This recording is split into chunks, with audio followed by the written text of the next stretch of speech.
So you graduated, and what are your plans then? And at what point do you start thinking about what do I do after graduation? When does that kick in? Probably around the winter of my last year in school, I came to the realization that I have a piece of paper in my hands that says "Moreh mechanech b'Yisrael." Mm. Well, I might as well use it. I wasn't trained for any profession. And by the way, our training in teaching skills was a little less than abysmal. Well, So, okay.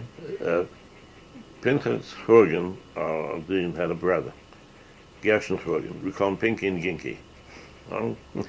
Ginky was a great Israeli poet, but you can't make panosa from being a great Israeli poet. So they gave him a job teaching in the Bet Midrash Lamorim. He's a great Hebraist. And one of the subjects that he taught was pedagogia. Mm-hmm. Pedagogy for those who are not in the language. What he knew about pedagogy, you could put in the walnut shell with the walnut still in it. Everyone needs a parnasa. So I remember the two things that he taught us in pedagogy as being vital if you're going to be able to teach. One is you should never toss a piece of chalk in the air like this. That's bad.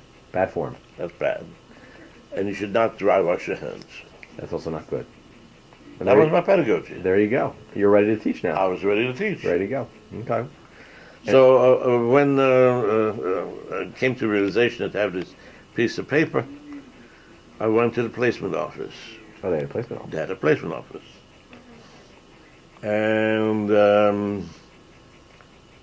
I said, I want to be referred for a job, teaching when I graduate. So they sent me, I think, to Ramaz. Ramaz was an outstanding, Upper East Side. outstanding Still is. evening, days ago. Still is, and very expensive. Yeah. The kids at Ramaz knew more than I did. I couldn't hack it at Ramaz. No way I could make it. That's problematic, okay? Yeah. So I went back and asked for another referrals. Somehow there were no referrals in the city of New York. I guess all the Hebrew schools dried up. Well, by March, I was willing to go as far north as Greenwich. Okay. Well, not quite there. Maybe Yonkers. Yonkers, okay. Yonkers, maybe. Nothing.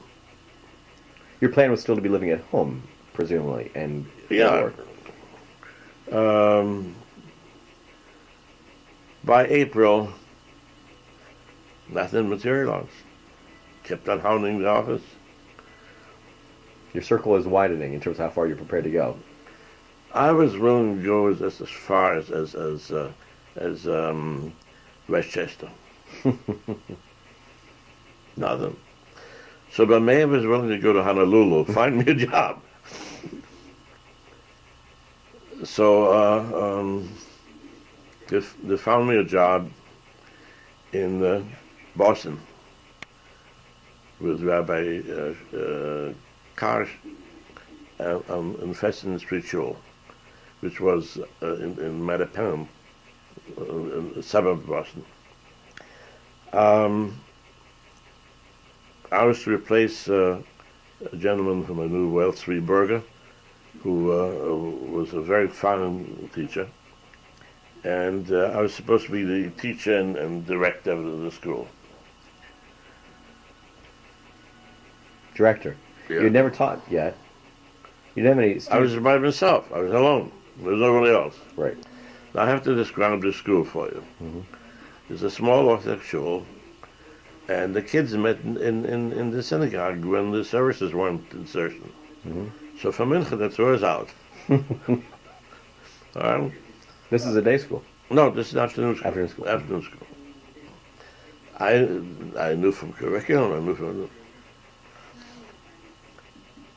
I had absolutely no help because this school was not affiliated with the BJE in Boston, which had a reputation in those days that the director could put a pin in any school and tell you exactly what the kids are studying in that town.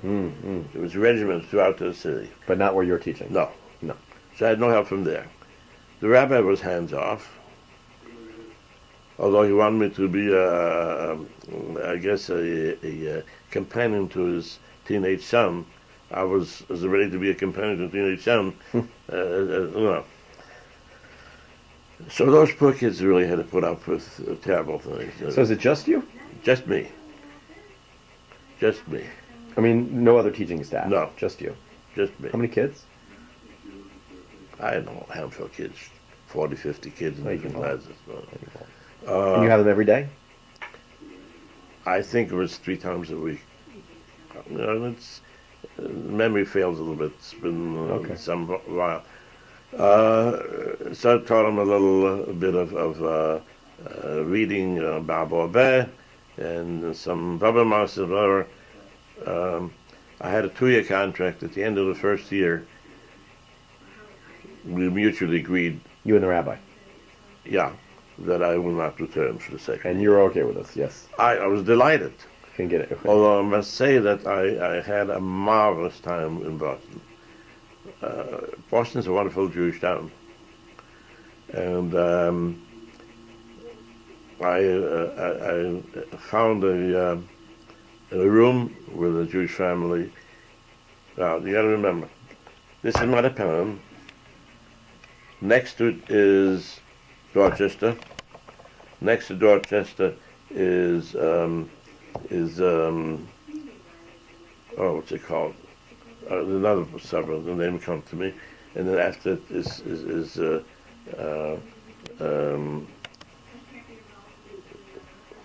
names don't come. Newton? Anyhow, Newton?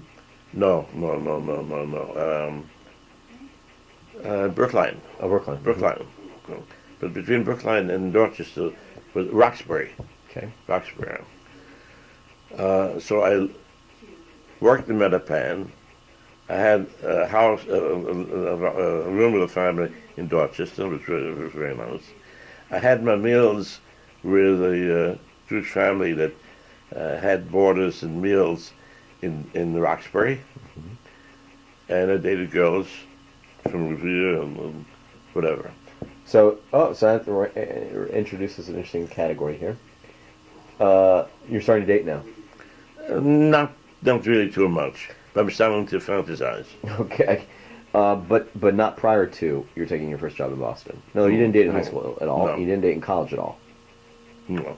Your friends did. Well, I did try once. Had a date once with a girl from Kandahari Country Club, but she lived in New Jersey, and I lived in the Bronx. That wasn't going anywhere. And neither of us had a car. No. That wasn't practical. But that was about it. When you're living in Boston, do you have a car? Do you know how to drive yet? No. Still don't know how. How are you getting around? Buses. And They had a very interesting, probably still to this day, Boston interesting thing.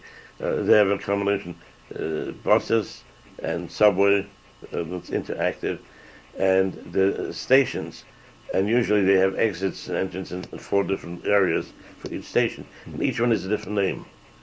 So it can be spring and summer or whatever. depending what side of the street you're on, you don't know where you're going. Very confusing.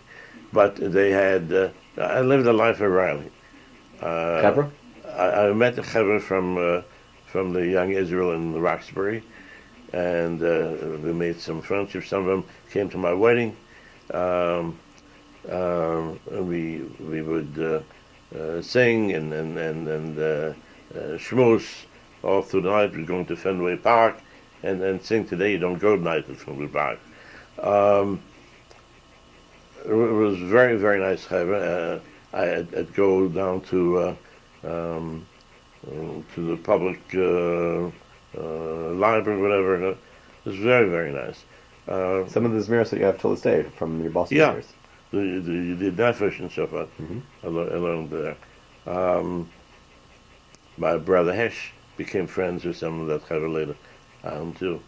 When did Hesh live in Boston at a certain point? No, but he met them through me. I was going to say something else, I forget already. What? So you're there for a year.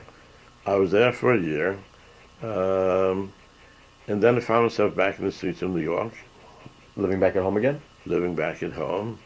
Oh, I'm sorry, before you go there, how much are you being paid for this? Oh, some paltry amount. I don't know what. Okay. $1,500, $2,000. I don't know what. Okay. It will be up in my tax papers. You can look it up. Maybe we'll look I at still have that. And I went back to the placement office, looking for a job. And they obviously didn't have anything. As I'm walking out there and walking the street on the Washington, on Amsterdam Avenue, I bump into Dr. Joe Noble. Dr. Joe Noble had been the registrar at the TI when I was studying there. He wasn't that much older than us, but he was he had served in the Navy during the war and told us how some anti-Semitim got on him, and Yom Kippur they had him swab the deck, and they looked at him and said, Dr. Joseph Dover, University, swabbing the deck on Yom Kippur. He's a doctor, though, at this point. A doctor. He was a doctor. He was a doctor. But he wasn't. I was at this point. This would be 1950. So how old was I? I was 22. Well, he may have been 28. Whatever. Okay. So I bumped into him and he says, "Hey, what are you doing there?" I said, "I went into the place and I was looking for a job." He says, "Why don't you come up with me to Rochester?" He had just taken a position as the director of the bureau in Rochester, replacing Joe Diamond, who retired. And I said, sure, why not? So that's how I got to Rochester, and I became a Hebrew teacher in the Hillel Day School at a magnificent sum of $3,400 a year. But you weren't working for Joe. No. He just said, why don't you come up to Rochester also? He was recruiting teachers. Okay. Okay. But that's one of his jobs at the bureau was to find teachers. And that's why he was at YU. Right. So this was a really Bashert kind of situation. For both of us. If I hadn't met Joe Noble at that time, I would never have met your mother. You wouldn't be here. Right. Amazing. So you're teaching at Hillel Academy. So I went to Hillel School, which was an Orthodox school affiliated with the Mizrahi organization, whatever. Small school. They had bought a mansion on East Avenue in Rochester, which was a very fancy neighborhood. And when I first moved in, there was a gorgeous place. And I was teaching two classes of small classes, probably 12, 15 kids in the class.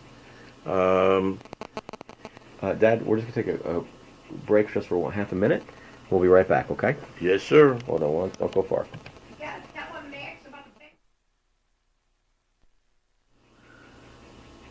Okay, that's a quick little commercial break. And now you have your glaze latte to keep you company. We were talking about you're back from Boston. You've connected with Dr. Joe Noble. He's recruiting you up to Rochester. You're teaching in Hillel School. That's a Talmud Torah, or that's a Today school. Today school. How big are, and what's you're teaching? You're a teacher. What's your job?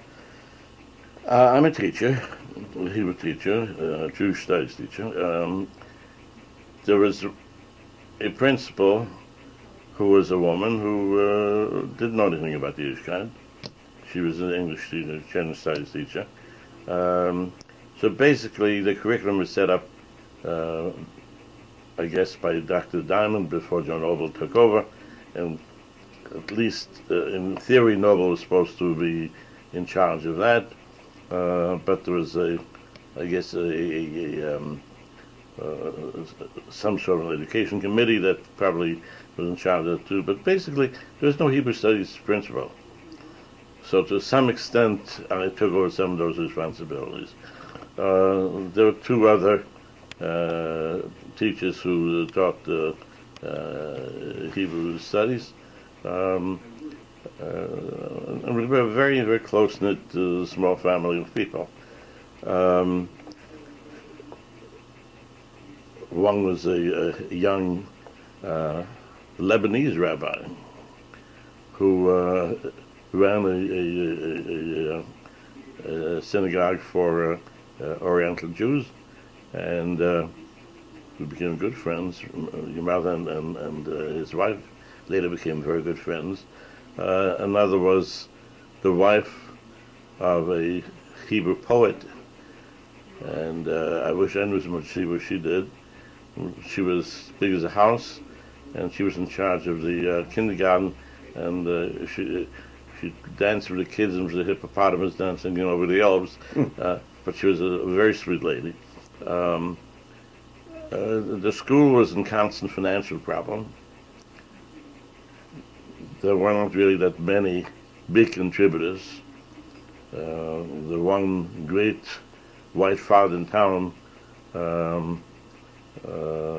was not as generous perhaps as he might have been, or maybe wasn't able to be more generous. I don't know. So there were always dry spells in the school, but it was okay. Rochester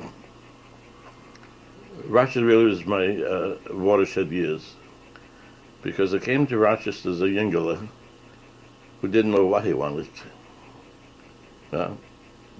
and developed an adult there. Became a teacher there, became a person. I lived in the JY, which was the Jewish Young People's... It's like the JCC, but it had housing. Right. And I met some very nice young people there, including one Orthodox fellow from Cleveland, Mike Hoffer, with whom I grew to be very close. And as a matter of fact, he came to my wedding too. Mike and I would talk a lot and stuff. And for Shabbos, at first I would have meals with the Jewish family, and I would set up with them, and the meals were feh. I couldn't stand it. But there was a small Jewish deli that closed for Shabbos. But I talked with them, and they opened up special just for Mike and me. And we'd get 2 challahs and a bottle of wine and a full chicken and side dishes enough to feed a horse, and dessert. And we'd pay all $5, I think, between the two of us.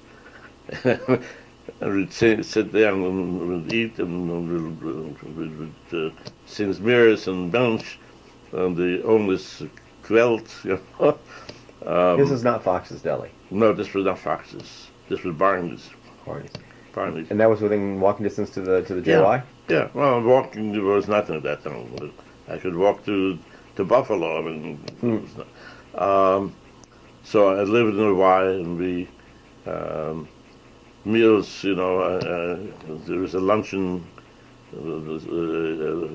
or something in the Y. We'd have meals there, but for Shabbos meals, I'd go to Barney's.